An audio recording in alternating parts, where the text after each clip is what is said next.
Estamos de volta com o Juventude Prateada aqui do Multiprosa. E hoje nós vamos conversar sobre ergonomia. Gente, como que a gente não pensou em chamar alguém que trabalha com ergonomia para falar sobre longevidade e falar sobre envelhecimento ativo ainda? Por isso chamamos hoje. Hoje estamos com a Lilian, e a Lilian vai falar pra gente sobre o que é isso e como que isso se encaixa dentro do envelhecimento e desse tanto de assunto que a gente traz aqui no Juventude Prateada. Lilian, tudo bem com você? Muito bem, e você, Tiago? Tudo jóia, graças a Deus. Lilian Assunção, antes da gente entrar na ergonomia, nos assuntos todos que a gente vai tratar aqui, quem é você? Eu acho que é a pergunta mais difícil que eu faço para as pessoas refletirem aqui em 3 minutos quem é ela própria, né? Então, da onde você vem? Até porque a primeira imagem é a que fica, né? O que eu falar aqui é o que vai ficar registrado na mente das pessoas. Exatamente. Né? Não posso deixar de dizer que, antes de contar de onde eu venho, né? Eu tenho uma convicção, não é nem um sonho, que eu sou capaz, sim, de ajudar a transformar esse mundo. Então é isso que me move, altamente sonhadora e tentando fazer grandes conexões, porque a gente precisa salvar o mundo dessa tristeza e dessa cor cinza que a gente foi envolto, né? Eu sou nascida em Formiga, sou mineira, mas fui criada em São Paulo.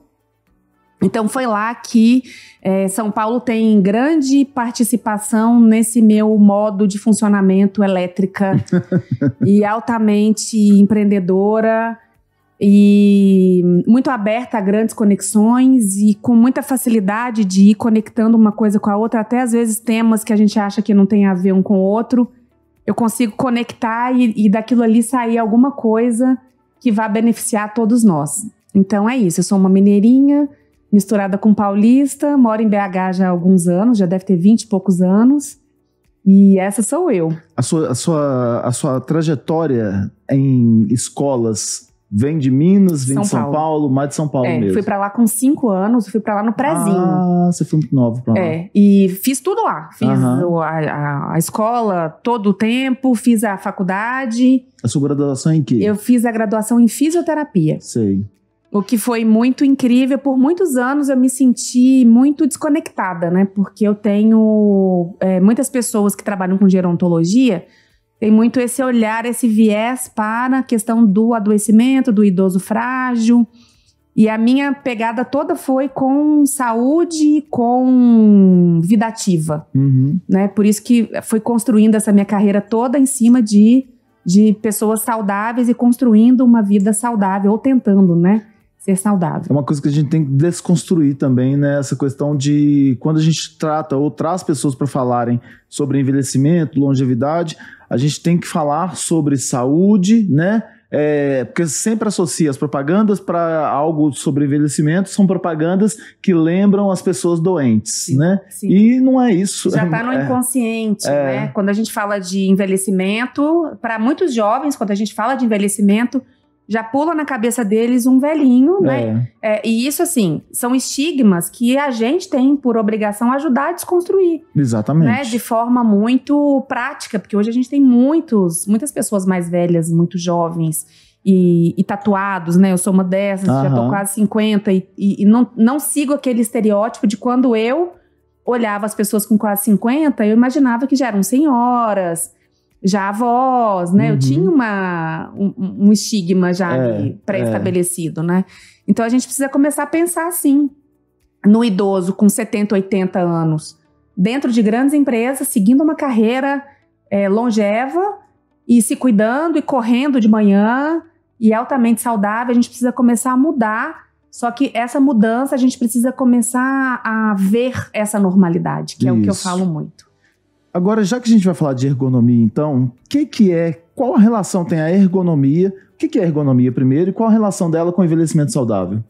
Muito bom. Ergonomia, eu gosto de falar assim, é simples assim, é o estudo da relação das pessoas com o seu trabalho.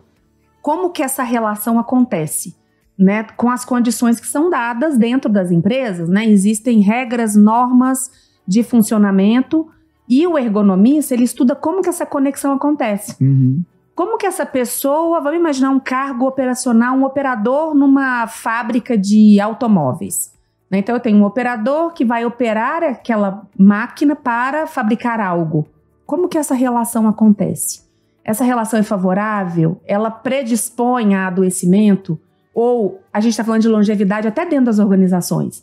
Será que esse operador, se ele tiver planos de permanecer ali por muitos anos, né? Isso é uma coisa legal para a gente falar. Como a relação das pessoas com o trabalho mudou. Antigamente, na nossa época, era normal as pessoas falarem de aposentar naquele lugar. Essa aqui é uma empresa para aposentar.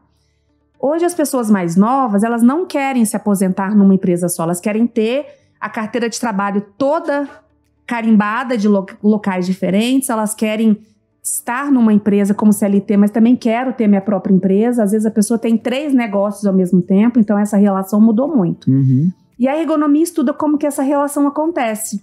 E aí a gente vai, através das nossas referenciais teóricos, ajudando a liderança a tomar melhores decisões. Como que a gente faz para essa empresa ser produtiva, para o ESG, de fato, sair da teoria e ir para a prática. Então, a ergonomia é simples assim. Eu olho como que a condição de trabalho, se ela está favorável ou se ela está desfavorável ao trabalhador. E isso, na verdade, então, não foca só nas pessoas que são de 60 a mais dentro da organização. Você está olhando a organização como um todo. Para que esse processo do trabalho beneficie também o envelhecimento. Isso aí. Né? Agora, olha que interessante, né? Quando a gente fala aqui em Belo Horizonte, a gente tem organizações longevas. A gente tem empresas longevas, né? A gente tem Maraújo, a gente tem umas fábricas que são fábricas centenárias. O que fez essas empresas chegarem até a serem centenárias? Tem algo muito saudável ali, né? Para essas empresas não terem se perdido ao longo do tempo, não terem quebrado, não terem que fechar e trocar de nome. Tem algumas empresas que a gente vê mudando de CNPJ e tudo. Tem coisas legais ali dentro. Tem uma valorização que a gente precisa entender, né? Eu não conheço a profundidade dessa empresa que eu falei, mas a gente percebe que tem algo interessante aí. Então, quando a gente está falando de pensar no envelhecimento, eu estou falando do envelhecimento da organização e das pessoas que fazem parte dessa organização. Né? Será que é possível uma empresa que não tem a sustentabilidade, a longevidade no seu DNA? Será que essas empresas pensam nas pessoas, de fato? Ou será que é o que acontece hoje? Né? Os diretores estão chegando ali no cargo de diretoria lá para os 50, 60 anos, que é o que a gente mais vê no Brasil. Se a gente for levar à risca, eles já estão entrando numa linha de corte, né? Porque foi estipulado em alguma época dessa vida, pelos recursos humanos ou DP, que tem uma idade que o ser humano entra em declínio, né? Profissional, intelectual e de aproveitamento dentro daquela organização. Então, já começa a ter um declínio, e é dos 50 para os 60 anos. E esse diretor, ou esses diretores, construíram uma carreira, muitos deles focados na longevidade. Olha, eu quero sair de trainee, de estagiário, eu quero chegar a diretor, ou quero chegar a CEO de uma grande empresa. Só que quando chega a hora dele, vem o essa corte. hora, exatamente. E aí eu vejo muitos falando, brincando, né? Assim, pô, mas agora que chegou a minha vez? Né? Agora que é a minha vez de fazer aquilo que eu acredito, de liderar essa empresa, chegou a minha vez de ser cortado. E é isso, a nossa realidade no Brasil hoje é essa. E não basta conscientização. Né? A conscientização, eu falo que a conscientização ela pode virar até algo que jogue contra a empresa. Porque eu começo a ter um monte de pessoas indignadas, um monte de pessoas inconformadas, só que não muda a estrutura. Então, conscientização que você diz de quem? Do indivíduo. Do indivíduo. Então ele é consciente, aquele CEO é consciente, aquele funcionário é consciente, mas a própria estrutura da organização não muda. Isso. A cultura. Se a gente não mudar a estrutura, não adianta nada. O que vai acontecer? Esse CEO, essas pessoas que estão envelhecendo vão pensar, poxa, aqui não é o meu lugar. Aqui não é lugar para que eu faça a minha carreira, porque eu tenho visto os meus colegas serem demitidos aos 50, aos 60. Então, eu já vou começar a procurar um plano B. E aí eu tenho evasão de cérebros. Muitas pessoas inteligentes que poderiam contribuir para a longevidade daquela empresa indo embora. Então, eu preciso de pessoas corajosas e mais pessoas corajosas para mudar a estrutura. Se não mudar o cerne dessa organização, né, e cair por terra o marco idade, tanto para serem admitidos quanto demitidos, a gente não vai mudar muita coisa. A gente vai continuar rodando realmente em círculos. E é interessante pensar nisso mesmo, porque quando você fala das organizações que têm mais tempo de vida no mercado, que elas podem valorizar esse tempo de vida delas do mercado e valorizar o tempo de vida das pessoas que estão do lado delas. E é valorizar de fato mesmo, né? Porque quando a gente fala de ter um cuidado com a imagem, parece que se faz só pela imagem. E aí a gente eu acredito ainda que a gente vai vivenciar um momento, ou já esteja vivenciando em algumas empresas, em que as pessoas estão fazendo, as organizações estão fazendo porque acreditam naquilo de fato. Porque a imagem foi muito forte no passado, né? E ainda é, logicamente. Mas as pessoas faziam pela imagem. Responsabilidade social vai pela imagem. Por isso que eu tô falando que hoje tem o ESG, amanhã pode ter uma outra sigla, né, traduzida para o português, mas que em algum momento as organizações vão ser desmascaradas para que aquelas que estão fazendo só para poder ter uma imagem bonitinha com o mercado fiquem bem, né? Concordo. Então, esse trabalho de convencer as organizações, não convencer não, de fazer as organizações amadurecerem, é um trabalho muito difícil. É muito difícil. Você falou coisas muito importantes na sua fala. Existe um discurso que é contado para fora dos muros da empresa e um discurso vivenciado para dentro das empresas. Isso é fato, isso já está na literatura, já tem muitas teses de doutorado em cima disso, que é dessa incoerência. Então, tem empresas que têm um discurso para a mídia, ganham as melhores empresas para se trabalhar, tem grandes premiações em congressos e etc. para fora.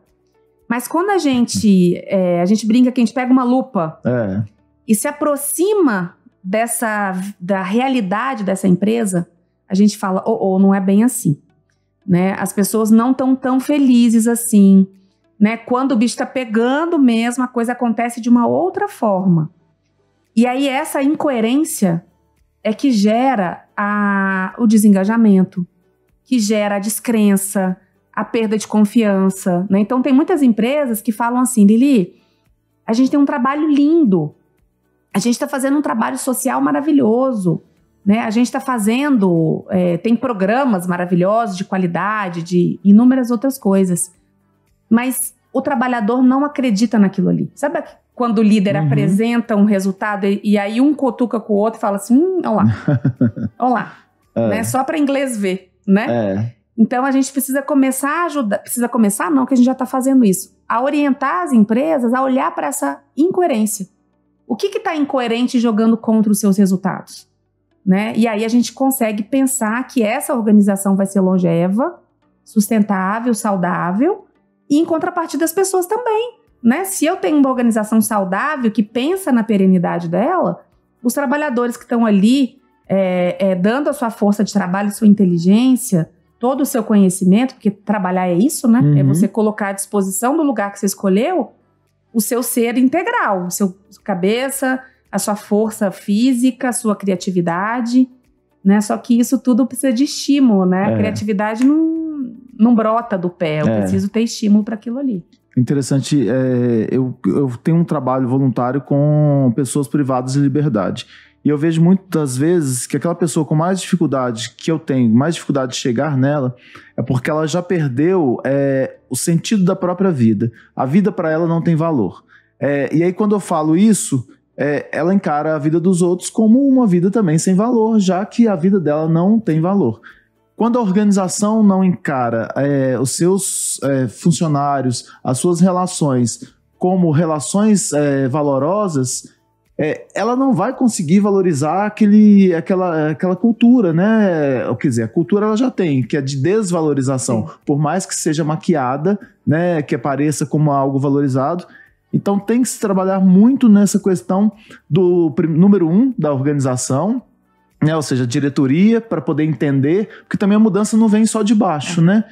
Eu trabalhava muito com endomarketing, a gente falava isso. Para você conseguir uma mudança cultural, de baixo pode até pressionar, mas a direção, o número 1 tem que aceitar. E isso é interessante porque o número 1 de muitas empresas também envelheceu. E ele não consegue ver que a empresa tem que pensar nisso, né? É isso, porque ele envelheceu. Ou senão ele só vê quando ele envelhece. Isso aí.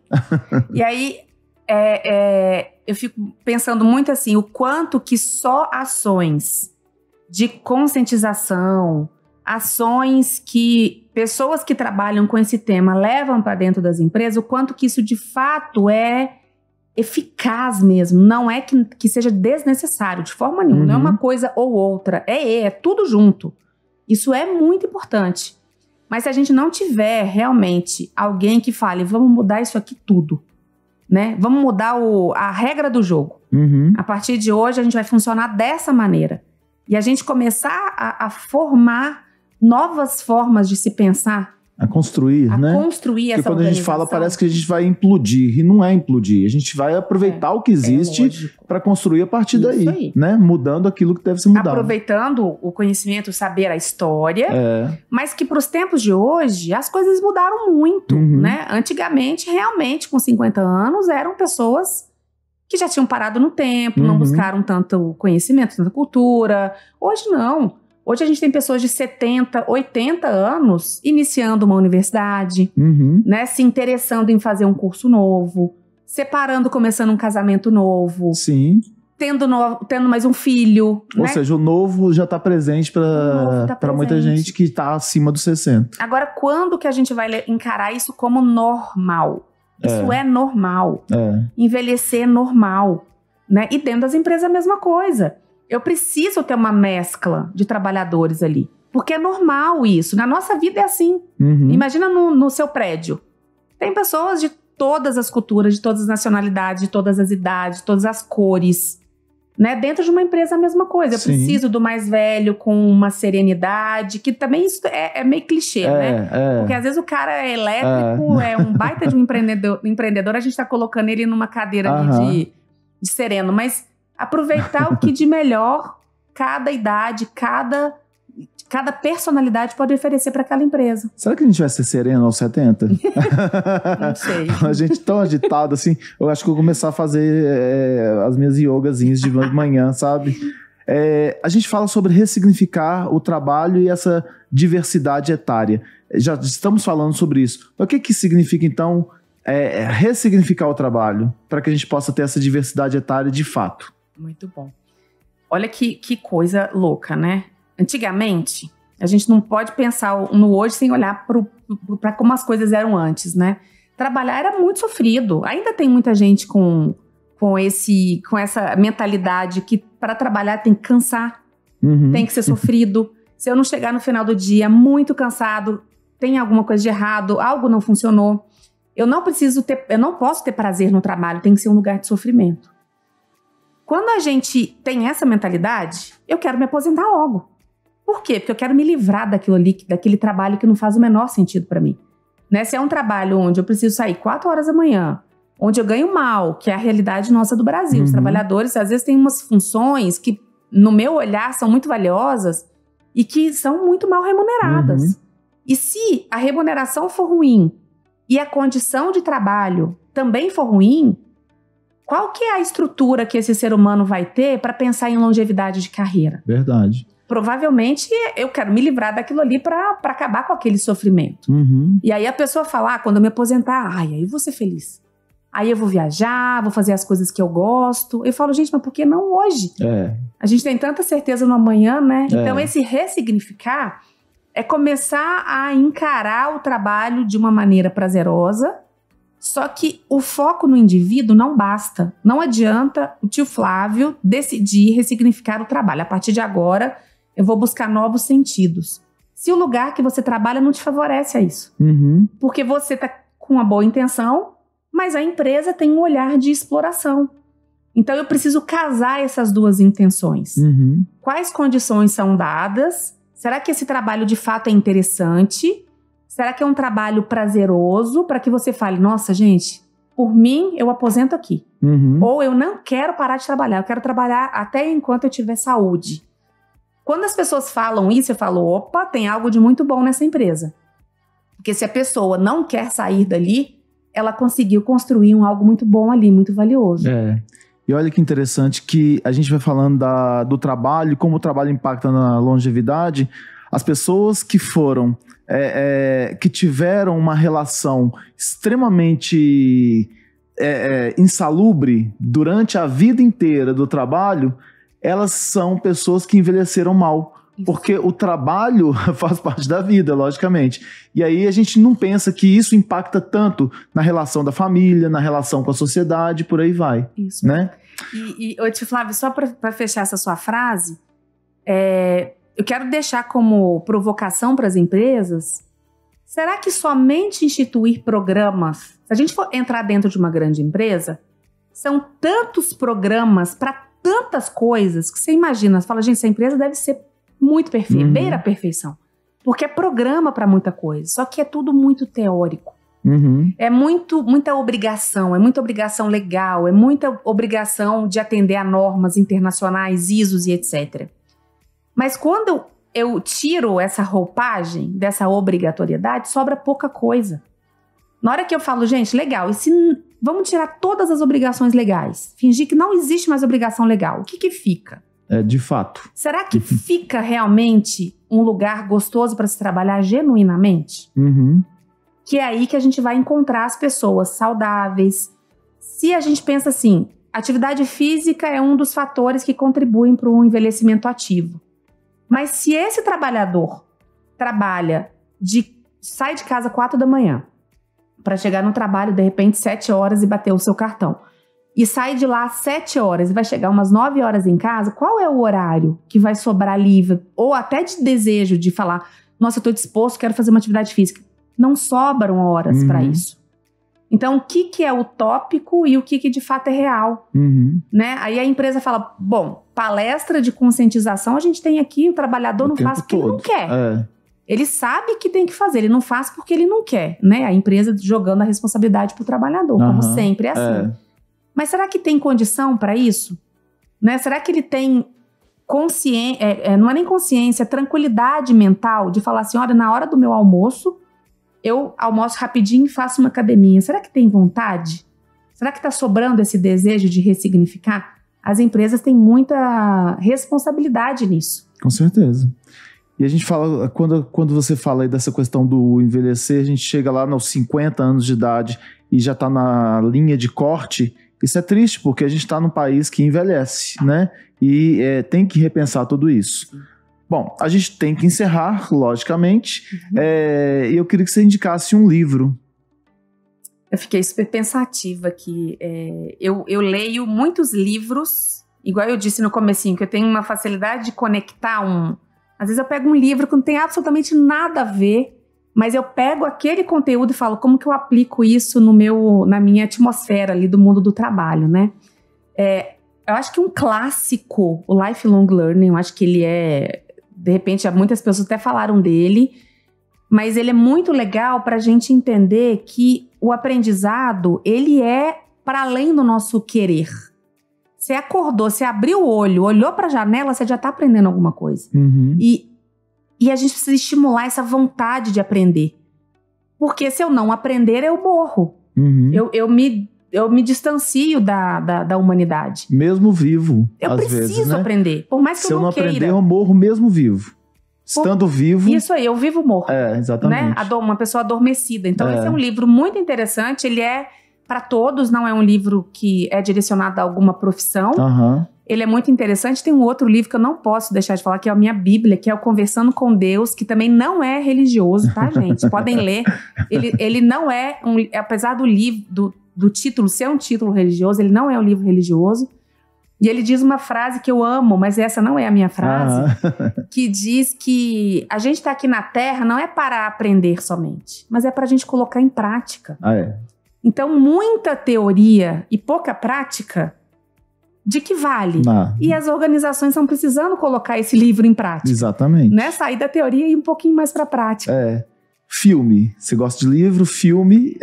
Eu sou um pouquinho preguiçosinha para filme, mas tem um filme que, lá na Movas, né, que é a minha empresa, a gente faz rodadas com as empresas falando sobre esse livro. A gente faz uma provocação sobre esse filme, que é o Sully, o Herói do Rio Hudson.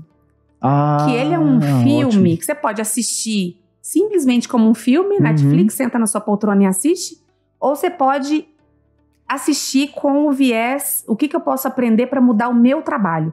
Porque ele fala de profissionais o piloto e o copiloto com muita experiência. Treinados E doutrinados. Dentro com muita sabedoria. Testes lá, né? Sem viver o real. Muita sabedoria. E que quando um acidente acontece, por mais que não tenha matado as pessoas, é como se o conhecimento e o know-how fosse por água abaixo. É uma coisa pra gente pensar sobre como a gente está enxergando o trabalhar das pessoas. Exatamente. E a frase? A frase que eu escolhi, muito simples. Viver é envelhecer e nada mais.